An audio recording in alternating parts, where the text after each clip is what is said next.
வரலாறாய் வரைந்த இயேசு பிரானுடைய பிறந்த நாளை எங்கே கொண்டாடுகிறோம்? தமிழக வெற்றி கழகத்தின் முதல் கிறித்துவ பெருவிழா. அதுவும் எப்படி? சமத்துவ கிறித்துவ பெருவிழா. அதுதான் பிறப்புக்கும் எல்லா உயிருக்கும். இந்த நிகழ்வில் கலந்து கொண்டவர்கள் பல்வேறு சமுதாய அடிப்படையில் மட்டுமல்ல, சமய அடிப்படையிலும் கலந்திருக்கிறார்கள். ஐயா பீட்டர் அல்போன்ஸ் தயவு செய்து தன் ஆவை அடக்கி கொள்ள வேண்டும். அப்புறம் எங்களுக்கு முன்னாடி தான் நீங்கள் உட்கார வேண்டிய சூழல் இருக்குது, காலம் மாறிக்கொண்டிருக்கிறது என்பதை கணக்கில் வைத்து பேசணும். கருணாநிதி புதல்வன் பக்கத்தில் இருக்கிறாருங்கிறதுக்காக வாயை விட்டுட்டு எதையும் பேசிட வேண்டாம். அந்த பெரும்பான்மையாக இருக்கிற கிறிஸ்துவர், இன்னும் சொல்லப்போனால் சமமாக இருக்கிற கிறிஸ்துவர் ஒரு சாதனைக்குரியவர்கள் என்பதை உள்வாங்கிக் கொண்டுதான் தமிழக வெற்றி கழகத்தோடு பயணிக்கிறதுக்கு தமிழ்நாடு முழுவதும் பயணிக்க தொடங்கிவிட்டார். அள்ளு இல்லாமல் அலறுகிற கூட்டம். நேற்று திருநெல்வேலியில் போய் பேசுங்க. ரூபாய்களுக்கு ஆசைப்பட்டு வந்த கூட்டம் உங்களிடத்தில்.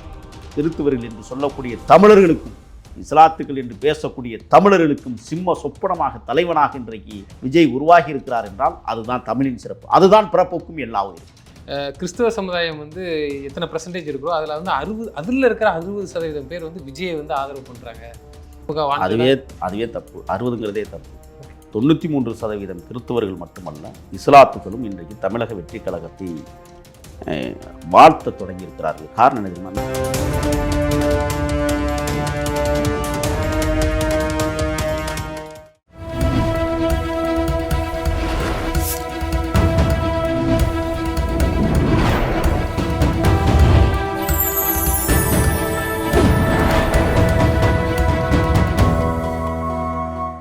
சேனல் 5 தமிழ் நேயர்களுக்கு வணக்கம். இன்றைய நேர்காணலில் நம்மோடு பேசியிருப்பது தாவேகாவின் ஆதரவாளர் முகில் அவர்கள். சார் வணக்கம். சார் வணக்கம். திமுகவுக்கு காலமாக விழுந்த சிறுபான்மையர் ஓட்டுக்கு ஆப்படித்த விஜய், எப்படி பார்க்குறீங்க? இந்த சிறுபான்மையெல்லாம் இனிமேல் தயவு செய்து சொல்லாதீங்க. சொன்னீங்கன்னா அப்புறம் உங்களுக்கும் உதவும். இதை சொல்லி முதல்ல பயிற்று. இல்லை, நான் என்ன கேட்குறேன்னா, இந்த தாழ்த்தப்பட்டவன் ஆனால் பிற்படுத்தப்பட்டவன் சொல்லுவாங்க. கவனிச்சிங்களா நீங்கள்?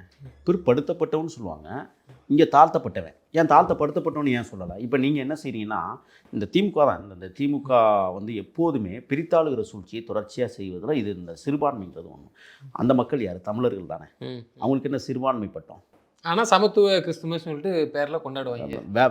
விளக்கமார்கள் தான் கொண்டாடும். நான் என்ன கேட்குறேன்னா, சிறுபான்மையினர் இந்த சொல்லாட தமிழகத்தில் பரப்புனதே திமுக தான்.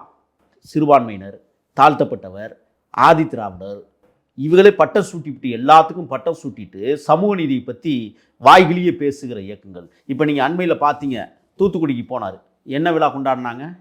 நெல்லையில் என்ன கொண்டாடினாங்க? கிறிஸ்துமஸ் பேர் நல்லிணக்க. என்ன நல்லிணக்கத்தை நீங்கள் கடைப்பிடிச்சிருக்கிறீங்க? இதுவரை என்ன செஞ்சு வச்சுருக்கிறீங்க? சொல்லுங்கள் பார்ப்போம். நல்லிணக்கம்னா என்ன? மகாபலிபுரத்தில் இன்றைக்கு மாபெரும் ஒரு மாநாடை போல சமத்துவ கிறித்துவ விழா. கேட்குறதுக்கு ஒரு இனிமே இருக்குல்ல? நீங்கள் என்ன விழா கொண்டாடுனீங்க? ஒன்று சொல்லவா?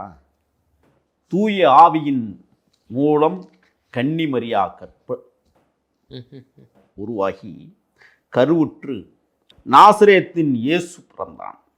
மாபெரும் புரட்சியாளன், மக்கள் புரட்சியாளன், எளிமையின் புரட்சியாளன், ஏழைகளின் புரட்சியாளன். அவன் சொல்லுகிறான், நோயுற்றவர்களை காப்பாற்ற வேண்டும், அந்த நோயையே அழிக்க வேண்டும் என்கிறான். 2 ரொட்டி துண்டுகளை போடுங்க ஏழைகளுக்கு என்று சொல்லுகிறான். யூத போதகரும் சமய தலைவருமான இயேசு பிரான் அவர்கள் இந்த உலகத்தில் அவதரித்திருக்கிறார். இந்த மண்ணில் உலாவி இருக்கிறார். செருசலத்தில் அவர் பிறந்ததாக வரலாற்று ஆய்வுகள் சொல்லுகிறது, புராண ஆய்வுகள் இல்லை. 1ஆம் நூற்றாண்டில் போதகருமான இயேசு கிறிஸ்தவர்கள் கடவுளின் மகன் என்று உலக முழுவதும் பரவி இருக்கிற மக்கள் ஏற்றிருக்கிறார்கள். கடவுளின் தூதுவன் என்று அவனை பறைசாற்றவில்லை.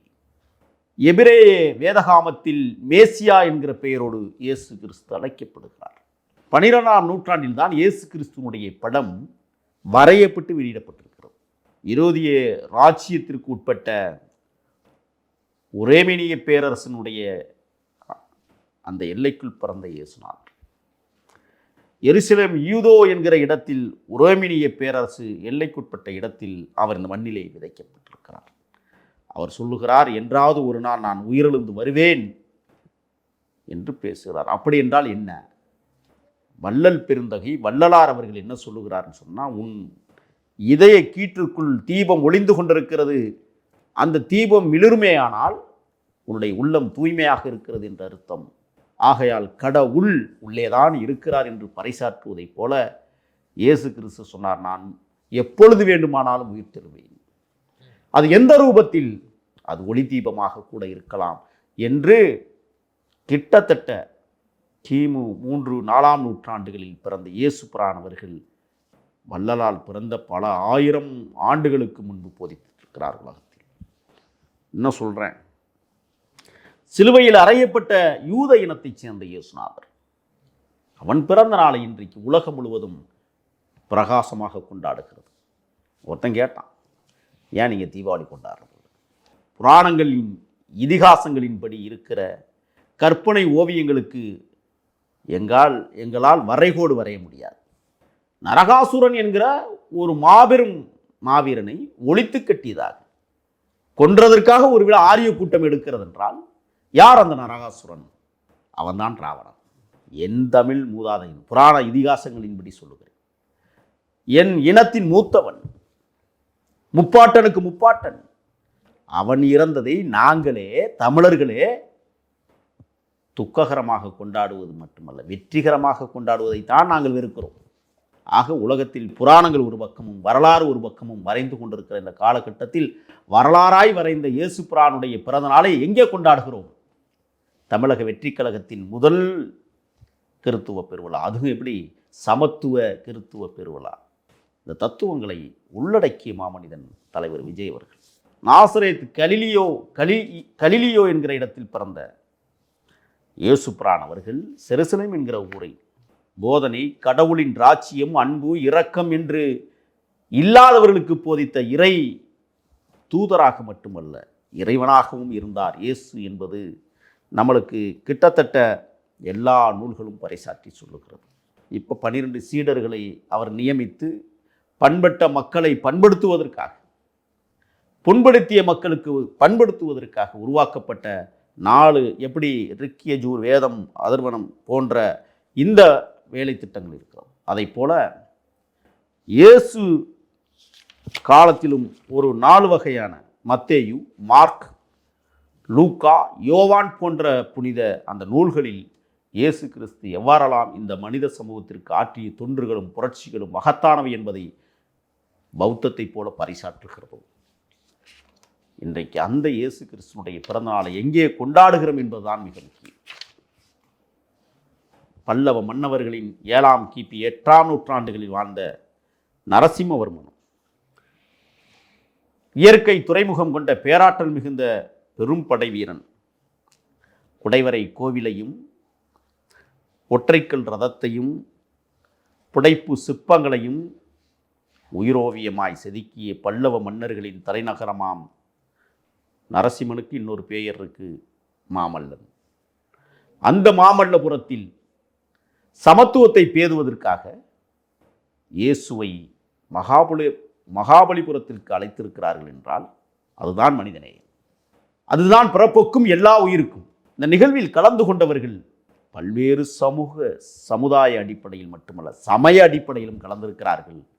இங்கே சமூகமாக பின்பற்றப்படும் தமிழக வெற்றி கழகத்தில் என்று தலைவர் விஜய் அவர்கள் அறிவித்ததற்கு பிறகு 1500 பேர் சிறப்பாக கலந்து கொண்டிருக்கிற நேரத்தில் நாம் பேசுகிறோம். அங்கே தலைவருடைய பேச்சு வீரியமும் ஒரு சிறப்பு வாய்ந்த பேச்சாக அவர் சொல்லுகிறார். யாத்தோய்பியில் இருக்கிற இயேசு பிரான் சொன்ன கதையம்சங்களை எடுத்துக்கொண்டு வந்து இன்றைக்கு ஆண்டு கொண்டிருக்கிற அக்கிரம ஆட்சியாளர்கள் எவ்வாறு இந்த தேசத்தை கட்டியமைத்து காணாமல் செய்து விடுகிறார்கள் என்பதற்கு ஒப்பீடு செய்து இந்த ஆட்சியாளர்கள், அதுவும் குறிப்பாக இந்த திருட்டு மாடல் ஆட்சியில் நடைபெறுகிற அக்கிரமங்களை எத்தோய்வில் இருக்கிற கதைகளை சொல்லி ஒருமுகப்படுத்தி இந்த தேச மக்களை ஒற்றுமைப்படுத்துகிற இடத்தில் இன்னைக்கு தலைவன் விஜய் அவர்கள் திகழ்கிறார்கள் என்றால் ஒரு மிகச் சரியான பாதையை இன்றைக்கு மாமல்லபுரம் கண்டு கொண்டிருக்கிற நேரத்தில் நாம் உரையாடி கொண்டிருக்கிறோம். கிறிஸ்தவ சமுதாயத்தை சேர்ந்தவர்கள் என்ன சொல்கிறாங்கன்னா, அந்த சமுதாயத்தை சேர்ந்தவர்கள் சொல்கிறாங்களோ இல்லையோ, அந்த தலைவர்கள் அந்த நல்லிணக்கம் நடத்தின விழாவில் பேசுகிறாரு பீட்டர் அல்போன்ஸ் அவர்கள் வந்து என்ன சொல்கிறாருன்னா, பிஜேபியை நீங்கள் எதுக்க மாட்டேங்க வலுவா, யார் தீய சக்தி? அப்போ நாங்கள் அப்படிலாம் தீய சக்தின்னு உங்களை அவ்வளோ சீக்கிரத்தில் அவங்க சொன்னாலும் நாங்கள் அதுக்கு ஒத்துப்போம்னு சொல்லி திமுக ஆதரவாக பேசியிருக்கிறாரு. பீட்டர் அல்போன்ஸ் கொஞ்சம் கவனமாக பேசணும்னு நாங்கள் சொல்கிறோம். நாளைக்கு எங்கள்கிட்ட தான் வந்து நிற்பீங்க, கவனமாக இருக்கணும். எச்சரிக்கையோடு சொல்கிறேன். 1, 7856 படுகொலைகளை நிகழ்த்தியவர்கள் தீய சக்தி தான், திருட்டு மாடல் ஆட்சி. 33 ஆணவ படுகொலைகளை நிகழ்த்தியவர்கள் தீய சக்தி தான். 39 கற்பழித்து கொலை நடத்தியவர்கள் தீய சக்தி தான். காவல்துறையினரையே 9 போக்சோ வழக்குகள் பதிந்திருக்கிறது என்றால் அந்த ஆட்சி நிர்வாகம் தீய சக்தி தான். கோடி கோடியாக கொள்ளையடிப்பதை குறிக்கோளாக வைத்திருக்கிற கொள்ளைவாதிகள் தீய சக்தி தான். எங்களுக்கு இல்லாதவர்களை பற்றி நாங்கள் ஏன் பேசணும்? இல்லாதவர்களுக்கு ஏன் முகவரி தேடணும்? பாஜக நீங்க பெருசா விமர்சிக்க மாட்டேங்கிறீங்க மட்டும்தான் அவருக்கு. இல்லாதவர்களை பற்றி நாங்கள் பேச முடியாதுன்னு சொல்லியாச்சு. நாங்கள் காற்றுகளுக்கு டாக்டர் பட்டம் கொடுக்க விரும்பல. அவர்களை திட்டினாதான் சிறுபான்மை மக்கள் ஓட்டு போடுவாங்களா என்ன? அவர் அப்படி அந்த அப்படியெல்லாம் கிடையாது. இவங்களுக்கே முதல்ல உளுமா என்னன்னு நான் ஒன்னே ஒன்று கேட்குறேன். இல்லாதவங்களை திட்டி எங்களுக்கு என்ன சிறப்பு? ஒரே வார்த்தை தான், இருக்கிறவர்களை பற்றி பேசுவோம். நான் அதான் சொன்னேன், காற்றுக்கு டாக்டர் பட்டம் கொடுக்க முடியாது. நிச்சயமா நீங்க சொன்ன வார்த்தை இப்போ புரியுது. பீட்டர் அல்போன்ஸ் சொன்னால் அப்படியே சிறுபான்மை மக்கள்லாம் என்ன திமுக ஓட்டு போடுறாங்களா என்ன? அவர் என்னமோ நான் தான் ஒட்டுமொத்த நெல்லை தூத்துக்குடி கிறிஸ்தவ சமுதாயத்தையும் என்ன என் பேச தான் கேட்குறங்கிற மாதிரியே பேசியிருக்கிறாரு. நான் உங்களை முன்னெடுத்து வழிநடத்தி செல்றேங்கிற மாதிரி. சாக்கடைகளுக்கு போய் பேராசிரியர் பட்டம் கொடுக்க முடியுமா? சொல்லுங்க. பேராசிரியர் சாக்கடையே அப்படின்னு சொல்ல முடியுமா? சொல்லுங்க. அவர் நம்பி தான் சிறுபான்மையவர்கள்லாம் இருக்காங்க. அதுதான் பிரச்சனை. இப்போ பீட்டர் அல்போன்ஸ் யார் கிறிஸ்தவர்களுக்கு? இதுவரை அவர் செய்த சாதனைகள் என்ன? காங்கிரஸ் எம்பியாக இருந்திருக்காரு, மற்றபடி ஒன்றும் இல்லை. வேற என்ன? அவர் குடும்பத்துக்கு அவர் எம்பியாக இருந்திருப்பார், நாட்டுக்கு எம்பியாக. நான் தான் ஒரு வார்த்தை சொல்லிட்டேன். மரியாதைக்குரிய மூத்தவர் ஐயா பீட்டர் அல்போன்ஸ் தயவு செய்து தன் ஆவை அடக்கி கொள்ள வேண்டும். அப்புறம் எங்களுக்கு முன்னாடி தான் நீங்கள் உட்கார வேண்டிய சூழல் இருக்குது. காலம் மாறிக்கொண்டிருக்கிறது என்பதை கணக்கில் வைத்து பேசணும். கருணாநிதி புதல்வன் பக்கத்தில் இருக்கிறாருங்கிறதுக்காக வாயை விட்டுட்டு எதையும் பேசிட வேண்டாம். புதல்வர் பேசுகிறவங்க இல்லையோ இவர் புதல்வர் தூண்டி விட்டு இவர் நல்லா பேசி, அவருக்கு அதானே வேலை. அவருக்கு என்ன வேலைங்கிறீங்க? பீட்டர் அல்போன்ஸனுடைய வரலாறு நீங்கள் பாருங்கள், எப்படி இருக்குன்னு பாருங்கள். அதனால் அவர்களுக்கெல்லாம் பதில் சொல்லி எங்கள் நேரத்தை நாங்கள் வீணாக்க விரும்பவில்லை. காங்கிரஸுக்கு முகவரி கொடுக்குற இயக்கமாக தாவேகா இருக்குது. முகவரி அற்றவர்களுக்கு முகவரி கொடுக்குற பேரியக்கமாக இன்றைக்கு தமிழ்நாட்டில் வளர்ந்து நிற்கிறது என்றால் அது தாவேகா. அதனால் பீட்டர் அல்போன்ஸ் போன்றவர்கள் தன் நாவை அடக்கி கொண்டு பேசுவது நல்லது. கிறிஸ்தவர்கள் ஓட்டு காலங்காலமாக திமுக விழுந்துட்டு இருக்கு. அதை கணிசமாக கணிச்சு வச்சுக்கிட்டு தான் அவங்களுக்கு பல நல்லது செஞ்சோங்கிறதுல அவர்கள் அந்த ஓட்டை கவர் பண்ணுறதுக்கு அவ்வளோ முயற்சி எடுத்து இந்த முறை விஜய் அவர்கள் வருகைக்கு அப்புறம் ரொம்ப தீவிரமாக ஃபோக்கஸ் பண்ணுறாங்களே இஸ்லாமிய சகோதரர்களாக இருக்கட்டும், கிறிஸ்தவ சகோதரர்கள். இல்லை இந்த ஓட்டு திமுக தான் இந்த முறை போகுமா இல்லை விஜய்க்கு போகுமா அப்படிங்கிற ஒரே ஒரு செய்தி. உள்ளம் நினைப்பதெல்லாம் உதடுகளால் சொல்ல முடியாது என்று சொல்லியிருக்கிறார்கள். தலைவர் விஜய் அவர்கள் உளப்பூர்வமாக உள்ளத்தில் இருப்பதை உதடுகளால் உச்சரித்து, கிறிஸ்தவர்கள் தமிழ்நாட்டில் இருப்பவர்கள் தமிழர்களே, இஸ்லாத்தில் இருப்பவர்களும் தமிழர்களே, எங்களுக்கு பார்வை ஒன்றுதான், அது எம் தேசிய இனத்தின் பிள்ளைகள். மார்க்கங்கள் வேறு வேண்டுமானாலும் இருக்கலாம், ஆனால் சூழலியலும் அவருடைய வாழ்வியலும் தமிழர்களாக இருக்கிறார்கள். நாங்கள் அவர்களை தமிழர்களாக பார்க்கிறோம். மார்க்கங்கள் என்பது, மதம் என்பது ஒரு மனிதனை பக்குவப்படுத்துவதற்காக மட்டுமே. ஆனால் எங்கள் தலைவர் விஜய் இன்றைக்கு மார்க்கங்களுக்கு அப்பாற்பட்டும் கூட மனிதநேயத்தை உருவாக்குகிற மாபெரும் ஒரு மனிதராக இன்றைக்கு மாமல்லபுரத்தில் மகத்துவம் சேர்ப்பதற்காக நல்ல மனிதர்களை வரவழைத்து, ஏன் நல்ல தமிழர்களை வரவழைத்து, தகுதி வாய்ந்தவர்களை வரவழைத்து இந்த தேசம் எவ்வாறு கட்டியமைக்கப்பட வேண்டும் என்பதை அறைகூவல் விடுக்கிற இடத்தில் இன்றைக்கு தளபதி விஜய் நின்றிருக்கிறார் என்றால் அதுதான் உள்ளத்திலிருந்து வருகிற ஒலிக்கீற்றுகள். இவர்கள் போலியவாதிகள், கிறித்துவத்தை ஏதோ பாதுகாப்பதை போல. நான் கேட்குறேன், அதே கிறித்துவம் தானே மணிப்பூரில் நிர்வாண கோலத்தோடு ஓடவிட்ட அந்த மதத்தை சார்ந்தவர்களை சமூக நீதி பேசுகிறவர்கள் என்ன செய்து கிழித்தார்கள்? போய் பார்த்துருக்காங்க. பார்த்தது பெருசா? வேற என்ன செய்ய முடியும்? மத்தியில் பாஜக இருக்குது, இருக்கட்டும். அதிகாரம் என்கிட்ட இல்லைங்கிறாங்களா? இல்லைன்னா போங்க, எதுக்கு அதை பற்றி பேசணும்? அப்போ இங்கே இருக்கிற கிறிஸ்துவர்களுடைய ஓட்டை வாங்கணும், அதுக்கு தானே பேசுகிறீங்க. அங்கே விளம்பரம் தேடுறது இங்கே இருக்கு. நீங்கள் அதான். ஆமாம், நீங்கள் 17/6/1962 உடன்பிறப்பே, உளுந்தம்பருப்பே, கருவாட்டு குழம்பே, கத்திரிக்காயை பார்த்தாயா நான் இந்த செயலை செய்திருக்கிறேன்னு கடிதம் எழுதுவதற்கு ஒரு நிகழ்ச்சி நடத்தியிருப்பான். புரியுதுங்களா உங்களுக்கு நான் சொல்கிறது? இவர்கள் மணிப்பூர் போனதே இங்கே இருக்கிற கிறிஸ்தவர்களின் வாக்கை வாங்குவதற்கு. இனிமேல் அது செல்லாது. ஏன் செல்லாது? அந்த பெரும்பான்மையாக இருக்கிற கிறிஸ்தவர்கள், இன்னும் சொல்லப்போனால் சமமாக இருக்கிற கிறிஸ்தவர்கள் ஒரு சாதனைக்குரியவர்கள் என்பதை உள்வாங்கி கொண்டுதான் தமிழக வெற்றி கழகத்தோடு பயணிக்கிறதுக்கு தமிழ்நாடு முழுவதும் பயணிக்க தொடங்கிவிட்டார்கள். எப்படி இருக்கு? அள்ளு இல்லாமல் அலறுகிற கூட்டம். நேற்று திருநெல்வேலியில் போய் பேசுகிறீங்க, பேசுங்கள். ரூபாய்களுக்கு ஆசைப்பட்டு வந்த கூட்டம் உங்களிடத்தில், அன்புக்காகவும் போதனைகளை கற்பதற்காகவும் வந்த கூட்டம் தமிழக வெற்றி கழகத்தில். ரெண்டுக்கு வித்தியாசம் இல்லை. ரட்சிப்பவர்கள் எங்களிடத்தில் இருக்கிறார்கள். நிச்சயமா பல்வேறு ஓட்டுகள் தமிழ்நாட்டில் பல்வேறு சமுதாயத்தை சேர்ந்த ஓட்டுகள் இருந்தாலும் குறிப்பாக உங்களுக்கே தெரியும், இந்த கிறிஸ்தவ ஓட்டு, சிறு இஸ்லாமியர்கள் ஓட்டை வச்சு திமுக வந்து நல்ல அரசியல் பண்ணுது. இப்போ அதிமுக ஓட்டு போட முடியாங்க, ஏன்னா பாஜக கூட்டணி. இதுக்கு இந்த முறையும் வரக்கூடிய தேர்தலில் இது விழாதுங்கிறீங்களா? அது எப்படி விழுகும்னு நான் கேட்குறேன். இஸ்லாமியர்களுக்கு 6வது கடமை ஓட்டு போடுறது ஒரே ஒரு விஷயம்தான். எத்தேய்வு சொல்லுகிற வாக்கியம் தான் நினைவுக்கு வருகிறது. நீ கஷ்டப்படுகிறாய், உன்னை ஆராதிக்கிறோம். இதுதான் விஜய் தத்துவம். உங்களுக்கு புரியும்னு நினைக்கிறேன். எத்தேய்வு தத்துவத்தை உள்வாங்கி கொண்டிருக்கிற தலைவன் விஜய். ஒரு தத்துவம் சொல்லுங்க பார்ப்போம். எத்தேய்வு படிச்சிருப்பாங்களா? அவங்க யாக்கோபு படிச்சிருப்பாங்களா? எழுதி கொடுத்தா படிப்பாங்க. அதுதான் உங்களுக்கு தெரியும், அதுதான் உங்களுக்கு தெரியும். இன்னொன்று இருக்கு, ஊனமுற்றவர்களை நடக்க வைப்பதும் எங்கள் கிறித்துவத்தின் போதனைன்னு சொல்கிறோம். ஏசுப்ரான் ஊமைகளை பேச வைக்க வேண்டிய கடமை எங்கே திகழ்கிறதோ அங்கே இறை தூதர் நிற்கிறான் என்று சொல்லுகிறான் இயேசு.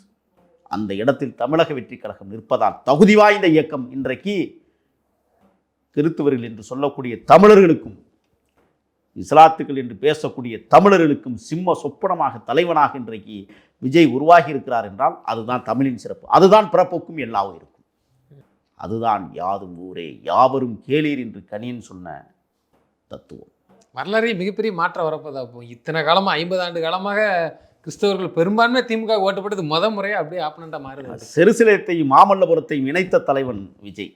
யோசிக்கணும் நீங்க, சும்மா இல்லை. ஆனால் இவர்கள் உருவாக்கிய கூட்டம் இங்கே திருநெல்வேலியில் திருவிதாங்கூர் தமஸ்தானத்தில் அன்னைக்கு இருந்த நிலைப்பாடு சாதி அடக்குமுறைகள். நிறை மாத கர்ப்பிணியை கூட நெல்லு வயலுக்குள் இறங்கி நடவு வைத்த கொடுமையான நிகழ்வுகள். அவள் குழந்தை பிறந்தால் அள்ளி தூக்கக்கூடாது, தூக்கினால் அள்ளி தூக்கினால் 1000 சவுக்கடி, தொட்டு தூக்கினால் 900 சவுக்கடி என்று திகழ்ந்த அந்த திருவிதாங்கூர் தேவஸ்தானத்தில் தான் முதலாக தமிழ்நாட்டில் கிறித்துவம் தலை தூங்கியது. அது கடற்கரை மார்க்கமாக அப்படி வந்தது. அது நிலை பெற்றது மகாபலிபுரம். அந்த மகாபலிபுரத்தில் மனிதநேயம் மிக்க மாமனிதர்கள் கலந்து கொண்ட இந்த நிகழ்வில் மகத்தான தலைவர் இன்றைக்கு புதிய போதனைகளை பேசுகிறார் என்றால் அதுதான் புரட்சி. மகாபலிபுரத்தை சூஸ் பண்ணதே பக்கா திட்டமிட்டு தான் சூஸ் பண்ணியிருக்காங்க வரலாறு ரீதியாக. ஆமாம், இவங்களுக்கு என்ன வரலாறு தெரியும்? உங்களுக்கு என்ன வரலாறு தெரியும்? சொல்லுங்க பார்ப்போம். மணிக்கணக்கில் உட்காந்து பேசுவோம். எங்கே நம்ம மக்கள்கிட்ட யார்கிட்ட ஓட்டு வாங்கணுமோ அந்த இடத்துக்கு போய் விழா நடத்த தெரியும். சும்மா இப்போ நான் என்ன கேட்குறேன்னா, கிறித்துவ விழா நாங்கள் மகாபலிபுரத்தில் நடத்தினோம். ஏன்? தமிழர்களின் இயற்கை துறைமுகம், மாமல்லன் ஆண்ட புண்ணிய தேசம், உலக சிற்பங்களுக்கு உன்னதமான எடுத்துக்காட்டை தருகிற மகாபலிபுரத்தில் மனிதநேயம் மிக்க ஒரு விழா, அதுவும் மனிதர்கள் கூடுகிற விழா என்றால் அதுதான் மகத்துவம். எப்படி அந்த சிற்பங்கள் இன்றைக்கும் பல நூற்றாண்டுகளை கடந்து வந்து கொண்டிருக்கிறதோ வாழ்ந்து கொண்டிருக்கிறதோ அதை போல இன்னைக்கு மகாபலிபுரம் இந்த மனிதர்களுடைய சந்திப்பு நிகழ்வு, மக்களின் சந்திப்பு நிகழ்வு, அதுவும் சமத்துவ கிறித்துவ நிகழ்வு சரித்திரத்தை பெறுகிறது. அதுதான் சாதனையாக இன்றைக்கு தொடக்கமாக தொடங்கியிருக்கிறது தமிழக வெற்றி கழகம். சிவப்பும் மஞ்சளும் எந்த தேசத்தில் பறந்ததோ அதே தேசத்தில் மீண்டும் சிவப்பு மஞ்சளையும் பறக்க விடுகிற ஒரு தேசிய குடியாக தமிழக வெற்றி கழகம் குடி மகாபலிபுரத்தில் பட்டொலி வீசி பறந்து கொண்டிருப்பதை நீங்கள் பார்த்து கொண்டிருக்கிறீர்கள். நிச்சயமா. இன்னொன்று சர்வே ரிப்போர்ட் ஒன்று வந்து கொடுத்துருக்குறாங்க, பரவலாக பரவிட்டு இருக்கு. அது முக்கியமாக சபரிசனுக்கே பெண் நிறுவனத்துக்கே போயிருக்கு. கிறிஸ்துவ சமுதாயம் வந்து எத்தனை % இருக்கிறோ அதில் வந்து அதில் இருக்கிற 60% பேர் வந்து விஜயை வந்து ஆதரவு பண்ணுறாங்க. அதை நீ எப்படி பார்க்குறீங்க? அதன் நிமித்தமாக தான் இவ்வளோ பரபரப்பாக இஸ்லாமியர்களுக்கும் கிறிஸ்தவர்களுக்கும் விழுந்து திமுக அதுவே தப்பு. 60ங்கிறதே தப்பு. ஓகே, 93% கிறிஸ்தவர்கள் மட்டுமல்ல இஸ்லாத்துக்களும் இன்றைக்கு தமிழக வெற்றி கழகத்தை வாழ்த்த தொடங்கியிருக்கிறார்கள். காரணம் என்ன தெரியுமா? அந்த மீத சதவீதம் இருக்குல்ல, அதுக்குலாம் போதகர்கள் காசு வாங்கிட்டு போதகர்கள் இல்லை போதையர்கள் ஆமாம், போதகர்னு சொல்லக்கூடாது, போதையர்கள், திருட்டு பாதையர்கள், பாதிரியாருங்கிற பேரில் ரவுடிசம் பண்ணக்கூடிய பாதிரியார்கள் இல்லை, பாரதின்னு கூட சொல்லலாம். ஆமாம், அதுக்குள்ள ஒன்று இருக்குது, அதுக்குள்ள ஒரு ஆர்எஸ்எஸ் இருக்குல்ல, அதனால சொல்கிறேன் நான். நிச்சயமாக தமிழக வெற்றி கழகத்தை தாளாட்டுகிற இடமாக இன்றைக்கு கிறித்துவமும் இஸ்லாமும் ஏற்றுக்கொண்டிருக்கிற இறைவா நான் தூதராக பரிணமிக்கிறேன். அது வந்து கிறிஸ்தவ வீட்டில் இருக்கக்கூடிய பெரியவங்களுக்கான இதுவோ இல்லை அங்கே இருக்க அந்த வீட்டில் இருக்க சின்ன பசங்களே இன்னைக்கு விஜய் விஜய் அதில் இருக்க ஓட்டு ஃபுல்லாக பசங்க ஓட்டு யங்ஸ்டர் ஓட்டை ஃபுல்லாக கவர் பண்ணுறங்கிற ஒரு தோணியில் பார்க்குறதா?